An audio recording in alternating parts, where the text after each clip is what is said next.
Hablemos a fondo sobre esto que pasa con la propuesta planteada por el presidente Andrés Manuel López Obrador para modificar para generar una reforma política electoral en nuestro país que al mismo tiempo afectaría al Instituto Nacional Electoral. Le agradezco mucho a Eduardo Juchín, periodista, articulista y exconsejero del Instituto Electoral del Distrito Federal, del entonces Distrito Federal, que nos acompañe hoy en Mega Noticias. Eduardo, ¿cómo estás? Muy bien, Magda, me da mucho gusto saludarte.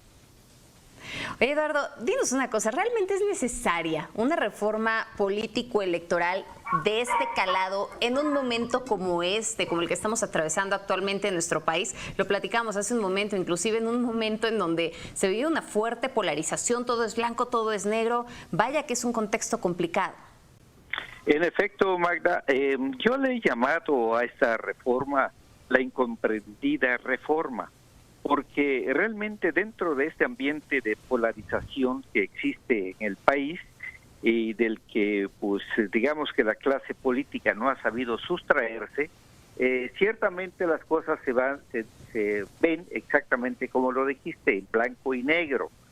Pero si examinamos la reforma, la propuesta de reforma en sus méritos, me parece que es posible hallar virtudes muy importantes en la reforma, y la verdad es que yo decía el otro día en uno de los foros del Parlamento Abierto que me sorprende que la oposición no le haya no tomado la palabra al presidente, sino incluso se lo hubiera arrebatado, porque tiene contenidos esta reforma que abonan en pro de una mayor equidad, particularmente en lo que se refiere a la distribución de escaños en la Cámara de Diputados y en las cámaras locales también. Pero vamos, actualmente, te cito ese dato, por ejemplo.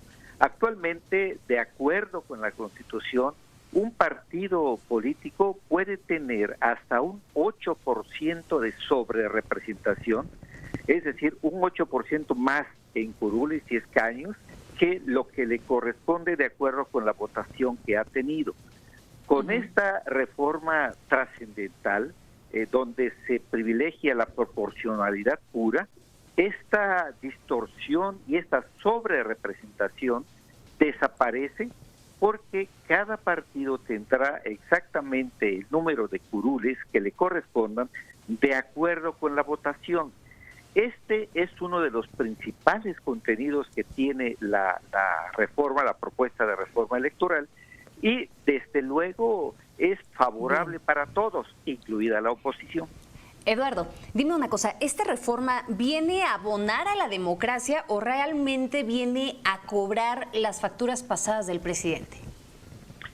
Mira, esta pregunta desde luego tiene que ver con que la propuesta del presidente establece la desaparición del actual Consejo General del Instituto Nacional Electoral. No se postula desde luego la desaparición de un órgano electoral, sino su transformación. Esto ciertamente se ha vivido como un atentado a la democracia, ha dicho la oposición y otros sectores de la comentocracia, digamos. La verdad, Magda, es que si examinamos las reformas profundas que se han hecho en materia electoral en los últimos 30 años, un poco más quizá, vamos a ver que en cada reforma, desde 1996, siempre ha habido una renovación anticipada del Consejo General que está en funciones. Desde 1996, por ejemplo, en que había un Consejo ciudadano muy fornido, muy fuerte, muy sólido. Estaban ahí, por ejemplo, Granados Chapa, Santiago Krill, etcétera. No obstante, cuando viene la reforma electoral, ese Consejo General tan gozador, por decirlo de alguna manera, de la confianza ciudadana, se va y llega otro nuevo, que fue el presidido por José Woldenberg. Y así ha ocurrido en las distintas reformas. Incluso te puedo decir que Lorenzo Córdoba es hoy presidente del Instituto Nacional Electoral gracias a una renovación anticipada del Consejo General del que Lorenzo era parte. Pero luego digamos, viene la transformación, pasa de IFE a INE, se renueva el Consejo General, se cancela lo que existía hasta ese entonces, se elige un nuevo consejo y en ese consejo aparece, se propone y se acepta a Lorenzo Córdoba como presidente. De tal forma que pensar que una renovación anticipada es un atentado contra la democracia, la verdad no se sostiene. Esto sin que se me oculte desde luego que hay un ambiente de confrontación entre el INE y el partido mayoritario, eso es cierto, ¿no? Pero yo he dicho, Magda, que incluso si el precio de que transite esta reforma, sobre todo en los contenidos como el que hemos comentado antes, si el precio es que permanezca el actual Consejo, yo diría, caray, que permanezca el contenido de la democracia, de la propuesta, es mucho más importante que lo que significa la permanencia o no de los actuales consejeros. A ver, Eduardo, dime una cosa, ¿no? Porque parte de lo que se ha dicho también es que los soples, que son estos organismos locales, estarían en riesgo de desaparecer. El principal argumento que se da en este sentido, pues es que están secuestrados por los gobernadores, ¿no? Y bueno, en contraste también nos topamos con que, pues gracias a esos organismos locales, pues se ha asegurado también una alternancia política que ya la hemos visto en la gran mayoría de los estados de la República Mexicana, inclusive si habláramos hasta del propio Instituto Nacional Electoral, pues hoy, gracias al papel que ha desempeñado, tenemos un gobierno de alternancia, ¿no? Tenemos en este momento pues a la izquierda mexicana en el poder. En ese sentido, ¿qué me dices? O sea, ¿sería viable también el borrar de un plumazo los organismos locales? ¿O qué se tendría que hacer en ese sentido? ¿O qué cables se tendrían que ajustar a esta misma propuesta? Yo te diría dos cosas, Magda.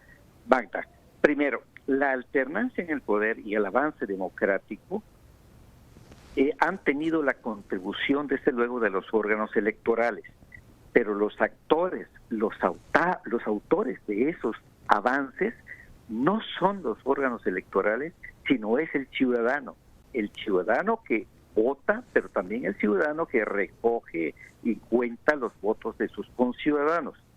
Dicho esto, también te digo esto, yo pienso que he dicho que esa reforma tiene aspectos virtuosos, tiene aspectos polémicos y tiene aspectos negativos, como suele ocurrir con todas las propuestas. Y yo digo que este asunto de la desaparición de los OPLES, creo que es uno de los asuntos polémicos que merecen revisión, porque ciertamente hay dos visiones. Esto del control que intentan los gobernadores sobre los órganos locales, no siempre lo logran, digamos que a veces sí, a veces no, por fortuna, pero esto de la existencia de esos órganos locales tiene su razón de ser, sobre todo si vemos al pacto federal. Es decir, somos una república federal, claro. y en esta república pues el ejercicio del poder está dividido, no es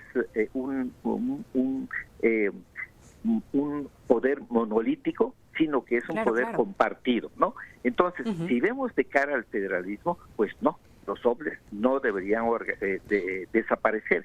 Claro, hay que trabajar para que esta interferencia que frecuentemente trata de hacer el partido en poder, el gobernador y los congresos, que esto tenga alguna manera de acotar esa influencia, nociva influencia que quieren ejercer sobre todo los gobernadores. Claro. Eso sí, pero la permanencia yo creo que es uno de los asuntos que hay que discutir y hay que ver. Una cosa es cierta. Si prospera la reforma, los distritos electorales, como los conocemos actualmente, desaparecen. Y al desaparecer los órganos distritales, los distritos, pues también desaparecen sus órganos. Habría que ver cómo, y esto ya sería materia de la ley, cómo se resuelve el hecho de que quienes mejor conocen el terreno electoral y otros en los estados son justamente los funcionarios electorales locales. Bien. Ahí yo creo que tenemos un terreno de polémica. Eduardo, sin duda me queda claro que hay mucho que discutir. Desafortunadamente se nos agota el tiempo y se nos quedan muchos temas más en el tintero, ¿no? Ojalá haya una siguiente oportunidad para que podamos platicar a fondo sobre este tema. Te agradezco mucho estos minutos con Mega Noticias. Me da mucho gusto saludarte a ti y a tu auditorio, Magda. Muy buena tarde.